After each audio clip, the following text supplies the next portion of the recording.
یہ وہ عورت ہے جس پر اللہ اس کے رسول کی لعنت ہوتی ہے، جس کے بارے میں پیغمبر صلی اللہ علیہ وسلم کا ارشاد گرامی ہے۔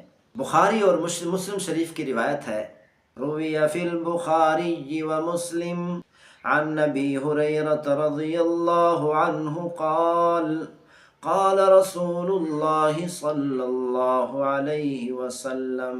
حضرت ابو ہریرہ رضی اللہ تعالی عنہ سے روایت ہے، انہوں نے فرمایا کہ پیغمبر صلی اللہ علیہ وسلم کا ارشاد گرامی ہے، اذا دعا الرجل امرته الى فراشی فلم تأته فبات غضبان علیها لعنتها الملائکۃ حتی تصبح۔ پیغمبر صلی اللہ علیہ وسلم کا ارشاد گرامی ہے، جب شوہر اپنی بیوی کو اپنے بستر کی طرف بلائے، جب شوہر اپنی بیوی کو قربت کرنے کے لیے بلائے، پھر وہ بیوی انکار کر دے، نہ آئے، اور ساری رات شوہر غصے کی حالت میں گزارے، تو پیغمبر صلی اللہ علیہ وسلم نے ارشاد فرمایا، لعنتها الملائکۃ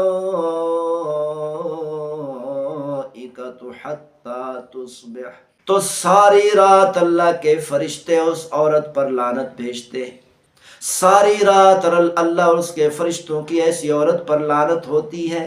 تو اسی لیے عورت کو چاہیے کہ جتنی بھی تھکی ہوئی ہو، جتنی بھی مصروف ہو، عورت کو چاہیے کہ اپنے شوہر کو وقت دے، جب وہ شوہر بلائے فوراً حاضر ہو۔ فوراً حاضر ہونا، شوہر کی بات ماننا اتنی ضروری ہے کہ ترمذی شریف کی روایت ہے، عن طلق بن زید رضی اللہ عنہ عن طلق بن علی رضی اللہ عنہ قال قال رسول اللہ صلی اللہ علیہ وسلم، اذا الرجل دعا زوجته لحاجته فلتأته وإن كانت على التنور۔ جب شوہر اپنی بیوی کو اپنے پاس کسی ضرورت کے لیے بلائے تو عورت کو چاہیے، بیوی کو چاہیے کہ فوراً حاضر ہو جائے، چاہے وہ جتنی ہی مصروف ہو، اگرچہ وہ تنور پر روٹی ہی کیوں نہ لگا رہی ہو۔ تنور کے بارے میں خاص طور پر پیغمبر صلی اللہ علیہ وسلم نے ذکر فرمایا، کیونکہ عورت جب تنور پر روٹی لگاتی ہے تو تھوڑی دیر کے لیے ادھر ادھر جانا تو دور کی بات ہے، ادھر ادھر دیکھ بھی نہیں سکتی، ورنہ روٹیاں جل جاتی ہیں۔ یعنی تنور پر عورت سب سے زیادہ مصروف ہوتی ہے، اسی لیے پیغمبر صلی اللہ علیہ وسلم نے تنور کا ذکر فرمایا کہ اتنی مصروف ہی کیوں نہ ہو، کسی ضرورت کے لیے بلائے۔ حاجت کی تشریح نہیں فرمائی، کوئی بھی کام ہو سکتا ہے، یعنی کسی کام کے لیے بلائے، ضروری قربت نہیں ہے، کسی کام کے لیے بلائے۔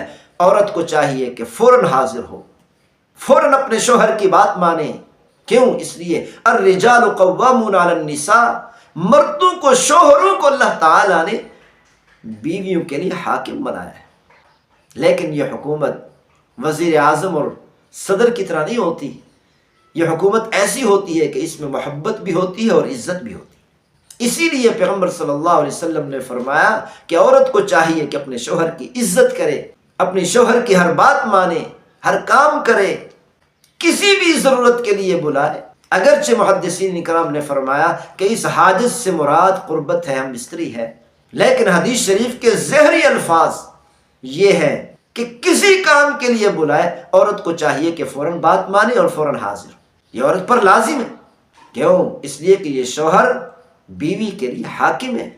لیکن شوہر کو اپنی بیوی پر ایسی حکومت نہیں کرنی چاہیے جیسے وزیر اعظم اپنی عوام پر حکومت کرتا ہے، صدر اپنی عوام پر حکومت کرتا ہے۔ یہ حکومت ایک دوسرے طریقے سے ہوتی ہے جس میں محبت بھی ہوتی ہے اور بیوی کے لیے عزت بھی ہوتی ہے۔ اللہ تعالی ہم سب کو عمل کرنے کی توفیق نصیب فرمائے۔ وما توفیقی الا باللہ۔